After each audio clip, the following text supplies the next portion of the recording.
Hathaway, sleepy, quiet, and unremarkable.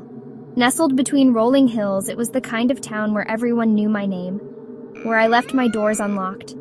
We were simple folk, content in our peaceful bubble. I had no idea what was coming. I grew up in Hathaway, never venturing far. My life was quiet, predictable, and safe. Days bled into weeks, weeks into years. But that was before him, before the fear seeped into my bones, turning my peaceful town into my own personal nightmare. Hathaway would never be the same again, and neither would I. This is my story. It all started subtly, a note left on my porch. "I see you," it read, the letters scrawled in shaky handwriting. I dismissed it as a prank. Kids. It had to be kids. But doubt, a venomous seed, was planted in my mind. The days that followed were agonizing. I saw shadows where there were none, heard whispers in the wind. My once peaceful home became a prison of my own fear. Each creak of the floorboard, every rustle of leaves outside my window, sent shivers down my spine. I began locking every door and window, paranoia gripping me tighter each day. Who could this be? Sleep eluded me, the ticking clock a cruel reminder of my growing fear of what's to come. Then came the gifts. They started arriving one by one, each more unsettling than the last. At first, it was just a small, dimly lit gift box left on my porch, wrapped in dark paper with no note or indication of who it was from. The mystery of it all was chilling. A single black rose, thorns sharp and menacing, left on my doorstep. The petals were as dark as the night, and the thorns seemed to glisten with a sinister intent. It was a symbol, a message that I couldn't quite decipher but felt deep in my bones. A Polaroid photo of me, asleep in my living room, left tucked under my windshield wiper. The image was grainy, but there was no mistaking it was me. The thought of someone being close enough to take that picture while I was vulnerable sent shivers down my spine. It was a violation of my privacy, a stark reminder that I was never truly alone. He was watching me. Every move I made, every breath I took, he was there, lurking in the shadows. I could feel his eyes on me, a constant, oppressive presence that made my skin crawl. It was as if he was always just out of sight, a dark silhouette blending into the night. Sometimes I would catch a glimpse of a shadow moving behind the curtains or a silhouette in the window, but when I looked closer, there was nothing there. The police were useless. "We have no leads," they said, their faces etched with a professional detachment that did nothing to soothe my growing panic. They took my statements, looked at the evidence, but their lack of urgency was palpable. It was as if they didn't believe the danger I was in. I felt like I was screaming into a void, my pleas for help falling on deaf ears. I was alone, trapped in a nightmare with an invisible monster who knew my every move. Every creak of the floorboards, every rustle of the leaves outside my window sent my heart racing. I couldn't sleep, couldn't eat, couldn't think of anything but the shadow that haunted my every step. The fear was suffocating, a constant weight on my chest that I couldn't escape. I would sit by the window, staring out into the darkness, hoping for a sign that it was all just a bad dream. But the reality was far more terrifying. One night my phone rang. It was an old landline, the kind that seemed to belong to another era, and its shrill ring cut through the stillness of the night like a knife. I hesitated for a moment, my hand hovering over the receiver, a sense of dread creeping up my spine. A raspy voice, barely a whisper, sent chills down my spine. It was a voice that seemed to come from the depths of a nightmare, each word dripping with malice and intent. "You can't hide," it breathed, the words hanging in the air like a dark omen. The line went dead.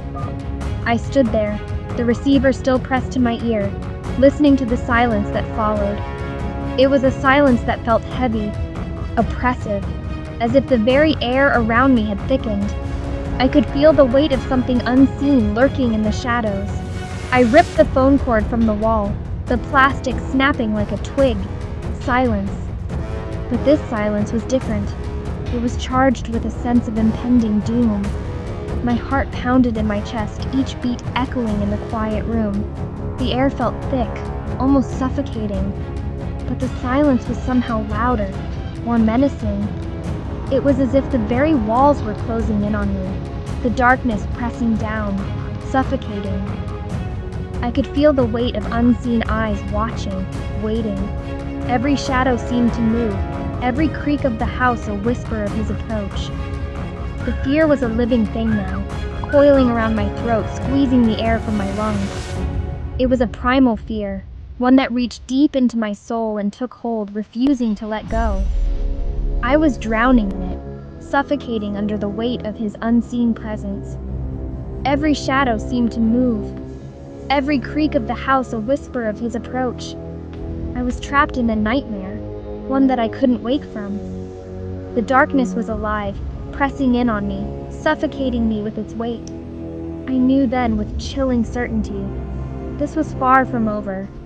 This was just the beginning of a torment that would haunt me, a gift that would keep on giving, long after the phone had stopped ringing. The fear was now a constant companion, a shadow that would never leave. Desperate, I reached out to Ben, my childhood friend. He had left Hathaway years ago, but returned to care for his aging mother. He was my only hope. Ben, with his kind eyes and gentle demeanor, was a beacon of calm in my storm of fear. "Don't worry," he said, his voice firm and reassuring. "I'll stay with you, keep you safe." And for a while, I believed him. Having him near, his presence a solid weight against the darkness, provided a sliver of comfort in the suffocating fear. We spent hours talking, his words a soothing balm to my frayed nerves. In those moments, the terror seemed to fade, replaced by a fragile sense of hope. The break-in. The monster was relentless. One chilly night, a crash from downstairs shattered our fragile peace. I gripped Ben's arm, my heart pounding against my ribs. "Stay here," he whispered, his face grim. He crept down the stairs, his silhouette disappearing into the darkness. Minutes stretched into an eternity. Utter silence. Each tick of the clock amplified the silence, the tension thickening the air until it was almost unbearable. Then another crash, followed by a chilling thud. Terror, raw and primal, seized me. Ben's flashlight beam cut through the darkness, revealing nothing but shadows. I peeked from behind the door, my breath shallow and quick. The house was eerily silent, the intruder seemingly vanished. Face to face. I couldn't stay hidden. I had to find Ben. The fear gnawed at me, but I couldn't let it stop me. As I crept down the stairs, each step felt heavy, weighted with dread. The air was thick with tension. The living room was in shambles, furniture overturned, shadows dancing in the dim light. It was a scene of chaos. And then I saw him. A shadowy figure standing ominously. He stood eerily still, his back to me. My blood ran cold. I took a shaky step forward. My heart pounded in my chest. Rage, fierce and consuming, washed over me, momentarily eclipsing the fear. Throat dry and scratchy, I managed to scream, my voice hoarse with terror and fury. The sound echoed through the room. I can't believe this is all happening. The truth.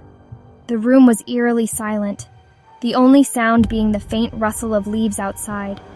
The moonlight cast long, haunting shadows across the floor, creating an atmosphere thick with tension. He turned, his face finely illuminated by the pale moonlight streaming through the window. The light revealed the sharp angles of his face, making him look almost ghostly.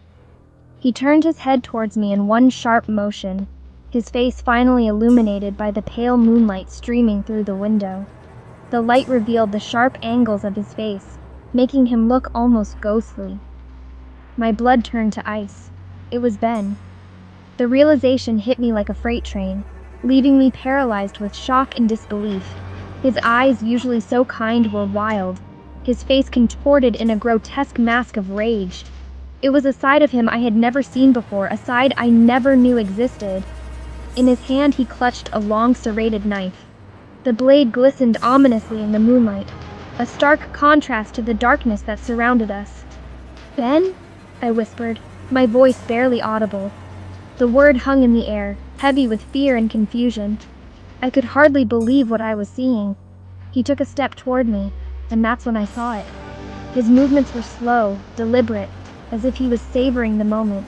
A glint of metal on the floor behind him. My phone. It lay there, screen shattered, a silent witness to the unfolding horror. And next to it, a small crumpled piece of paper. Another note. My heart raced as I realized it was the same kind of note I had found before. This one in Ben's handwriting. The familiar loops and swirls of his penmanship sent a chill down my spine. What could it possibly say? Why was it here? The questions swirled in my mind, but I knew one thing for certain. The truth was far more terrifying than I had ever imagined. I picked up the note with trembling hands, my eyes scanning the familiar handwriting. The words were simple, yet they carried a weight that crushed my soul. "I warned you." The note slipped from my fingers, fluttering to the ground like a dead leaf. My mind raced, trying to piece together the fragments of this horrifying puzzle. I took a step back, my heart pounding in my chest. Ben's eyes followed my every move, a sinister smile creeping across his face. The room seemed to close in around me, the walls pressing in as the truth became undeniable. Ben was the stalker, the one who had been tormenting me all along. I turned and ran, my feet barely touching the ground as I fled from the room.